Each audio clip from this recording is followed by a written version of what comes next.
All right. Hello, everybody. Welcome to the Be Well Rebellion video from my car. Today, I want to talk to you a little bit about timeline shifts, overcoming addiction and indulgent behaviors, and how we can get in alignment with our best selves by using our vices instead of putting a ton of pressure on ourselves to be something that it sometimes feels like maybe we're not capable of being. Okay?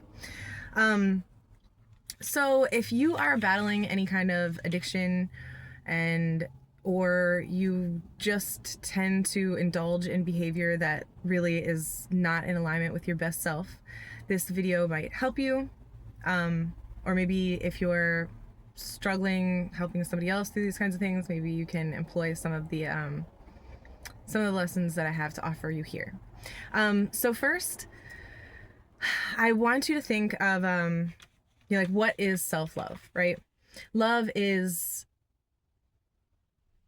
nuanced, of course, as we apply it to our children, our other loved ones, our friends, family, and ourselves.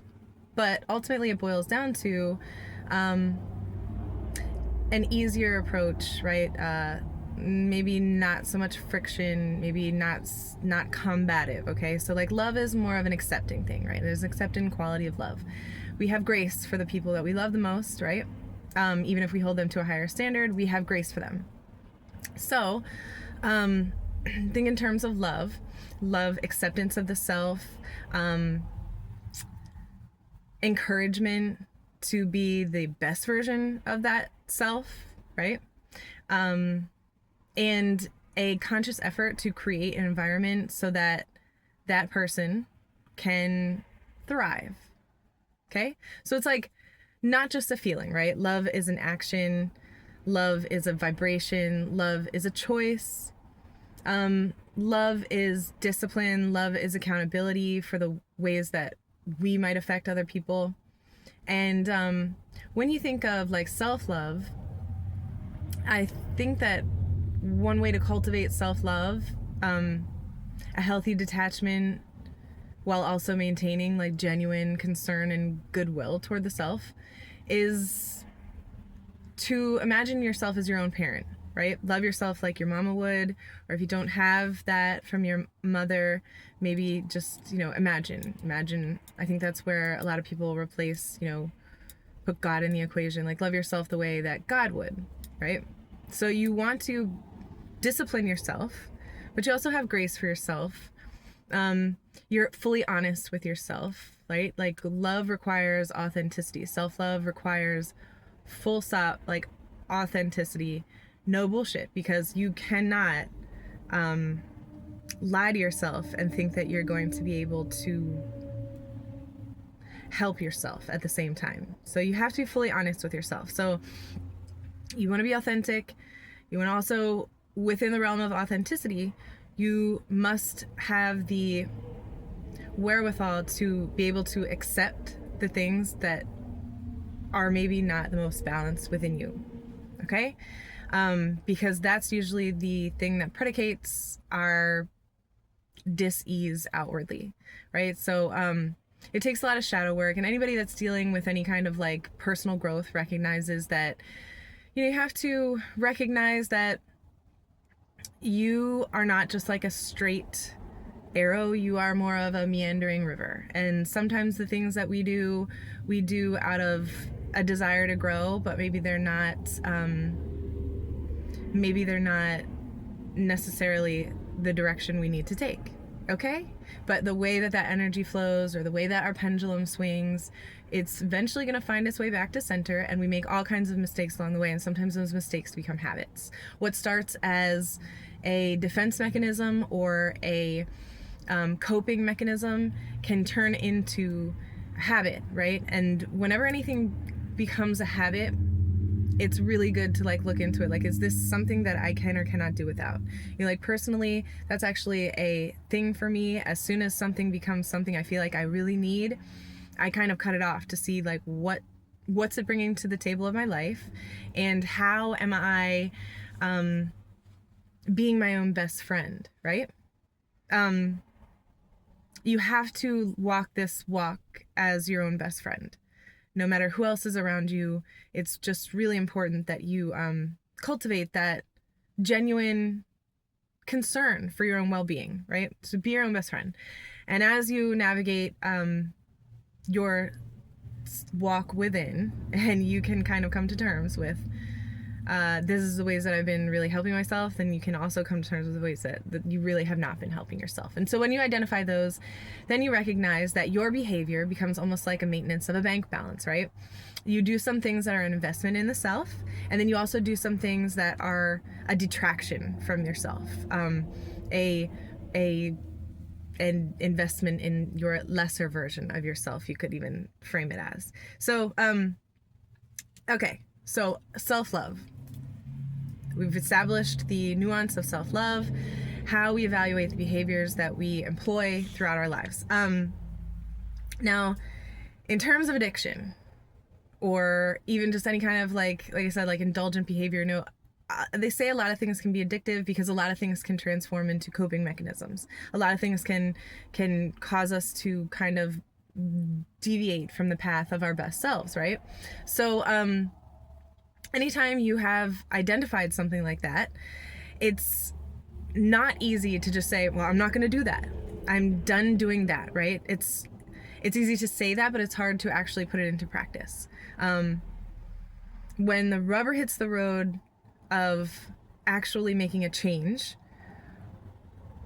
you really have to become your own savior. And that requires discipline, but sometimes when we think of disciplining the self, and just making a change and going completely off the path, like we lose bits of ourselves, or we put a lot of pressure on ourselves, and it's almost like the pressure itself becomes too squeezy to maintain, or we even idolize this other thing, right? This other thing that is maybe sobriety, or maybe it's just, whatever it is, avoiding that thing becomes a new big thing, right? With more pressure. It's just so much pressure. And that's putting pressure on ourselves like that is not necessarily congruent with full acceptance of the self. Because to accept the self recognizes, like, I have a propensity to do these things. Why might that be? And how can I mitigate that, right? And if you're going to just say, nope, cut it off, don't do it, you're missing a part of yourself. It's a lack of honesty, a lack of authenticity. It's difficult. Like, you can admit that it's difficult.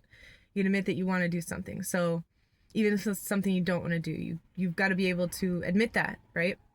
And sometimes, even if we've done all the work, like, we still want to do it. Like, biologically or emotionally, like, we still want to rely on that. So here's what I suggest you do. And this might not work for everybody, but it's something to maybe consider. Now, first I'm going to give you a little bit of a small example. Let's say that you struggle with eating shitty food that is really bad for your body, right? And you decide, like, I'm going to have a cheat day so that I can just indulge in stuff that I know I shouldn't. Okay? So what you do is maybe you set up a cheat day. Let's say it's Monday. Today is Monday, and you're going to make Saturday your cheat day. And so you're like, I'm going to go all in on Saturday. I'm just going to eat all this stuff that I know that I shouldn't, and I'm going to do it. I've decided that I'm going to treat myself, and I'm going to do it, So then you sit with what that looks like for you, right? How's it going to taste? How's it going to feel? How is it going to affect your digestion? How is it going to manifest in your body, right? What's it going to do for you? What's it going to do to you? And then you can sit with, like, how is this going to detract from my personal goals? Like, if your personal goal is to, be really healthy or avoid cancer or heal your autoimmune disease or whatever it is, like whatever it is in your body that you want to provoke, how is this going to cost me, right?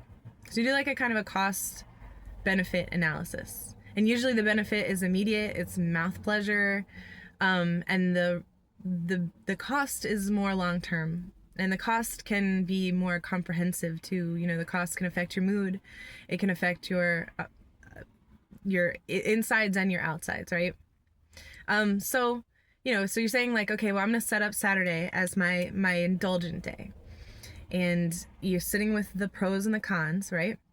And then you look at it and you say, okay, that's the day. I plan it. You can put it on a pedestal if you want. Like when you look forward to a vacation, and suddenly everything else in the meantime is like still kind of like fun and thrilling and lighthearted because you got a vacation planned, right?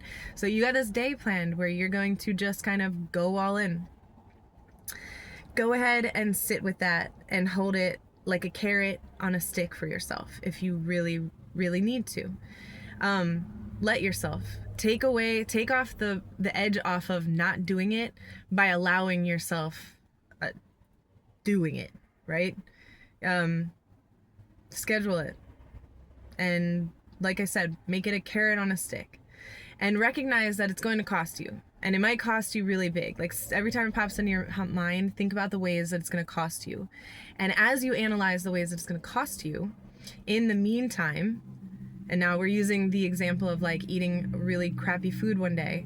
In the meantime, you're going to want to make conscious efforts to assuage that cost, okay? And depending on what your indulgent thing or addiction or whatever is and the byproducts of it, you're going to want to use those days leading up to that as an investment period so that you can afford the cost that you're gonna have to incur. So that investment, if you are, you know, scheduling your crappy food day, that investment might take the shape of eating really, really healthy for those 5 days in between. Nothing, no crap, no bullshit. Keep it real with yourself, and just really dive into setting the stage for you to be able to afford this indulgence. Okay?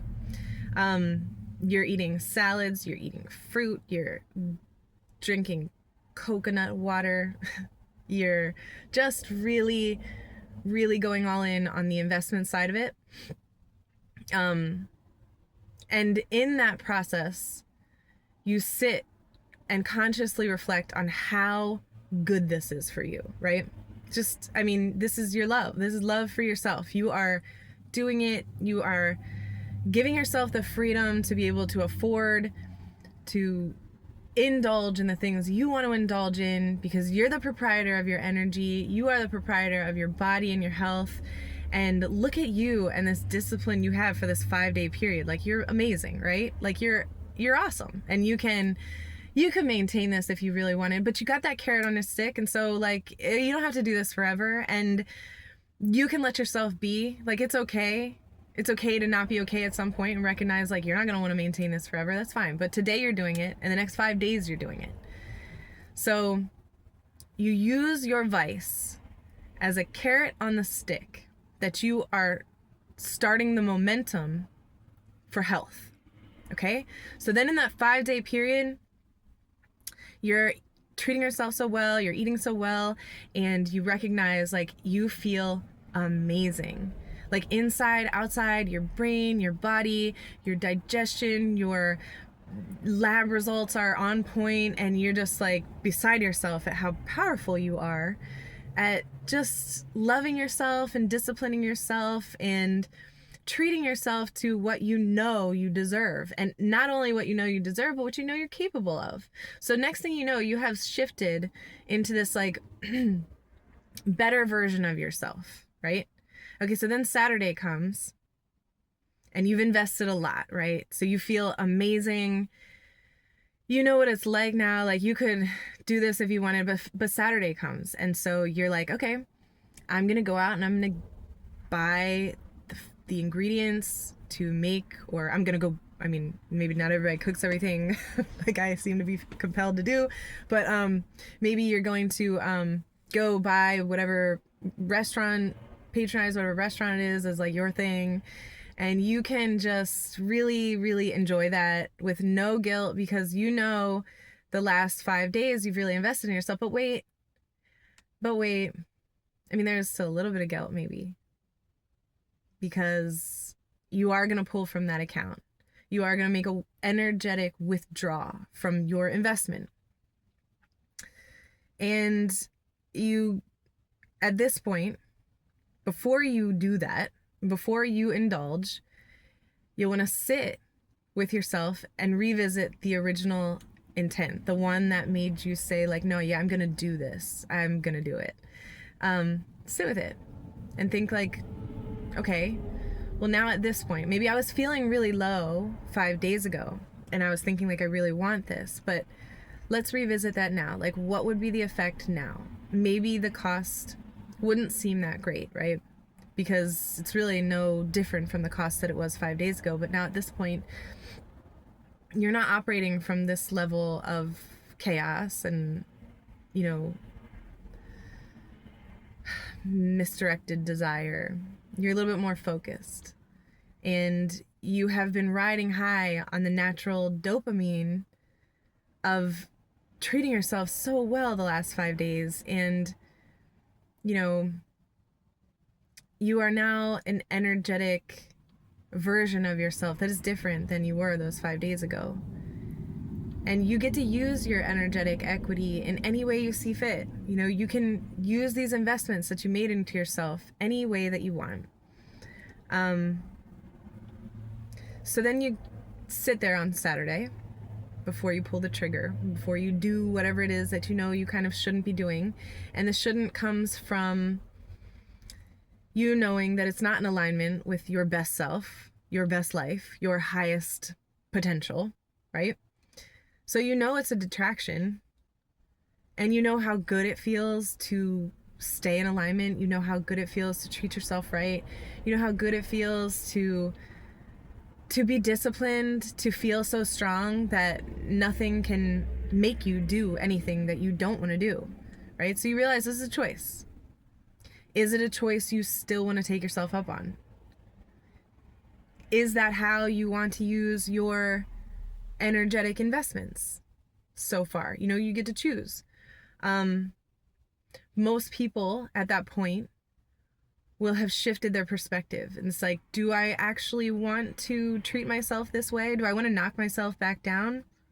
No, I don't actually. And if that's the way you feel, congratulations, you just use your own vices to shift your timeline. You just use it as a motivator to create the natural neural pathways, to love yourself, to ride on your own dopamine derived from your own discipline and your own self-love. And you don't even want the crappy food anymore, and congratulations, like, you just did it. And if you do still want to do it, whatever it is, right? Think, do I have to do it right now? I can always put it in my back pocket. I can always give myself permission to do this thing that I know is wrong for me. I can always just kind of carry this idea with me. I can do it whenever I want. Like, look at how disciplined I am in the last 5 days to have just totally invested in myself, right? To build up all this energetic equity, as I call it. I can pull from that whenever I want. If I were to use it today on what I'm thinking, this like cheap thing that I was thinking, maybe it's a, you know, quick fix or whatever indulgent thing, like, I would have to kind of start back over. I would knock myself down and I'd have to start back over. Do I want to lose that? Do I want to spend my energetic equity on that? On detracting from my direct experience that I know I'm capable of, that I have put into practice the last 5 days? Do I want to do that? Maybe I still do, but do I want to do it right now? Or do I want to just put that potted plant in the corner, let it go whichever way it's gonna go, you know? Do I want to just like put that idea in my back pocket and hold on to it for later, you know? So what I'm saying is give yourself the permission to act on it. Use that as the potential withdraw from your energetic equity, right? From your bank balance. And in the meantime, work on investing toward assuaging the cost of that behavior. And you will probably find that it's not worth it. And that you're a different person now. And that you're capable of being a different person and maintaining that behavior. And that sometimes we falter, like growth is what I call a humble stumble, right? It's a dance. It's not always a forward momentum. And we revisit things all the time just to reevaluate how they do and do not serve us. Like that's something that we do. So the nuance of self-love warrants having grace for yourself and others, but it also requires creating the environment where you can have choices to be free. And if addiction doesn't feel free, use the indulgence as a carrot on a stick to initiate the momentum so that you can start running toward your best life. That's how you shift timelines. That's how you activate your DNA. That's how you upgrade your DNA. That's how you become your vice lord, right? You use those things as a catalyst to your growth. You are not a slave to anything. And so I just wanted to throw this out there. Something, just an idea, the concept of a harsh implication of just not doing something sometimes is so hard to maintain because it becomes so big and heavy of a thing to carry around. So give yourself permission to do the thing that maybe you think you shouldn't be doing. And instead of doing it right away, set a date. In the meantime, invest in yourself, invest in being able to indulge in that in a way that won't cost you too much.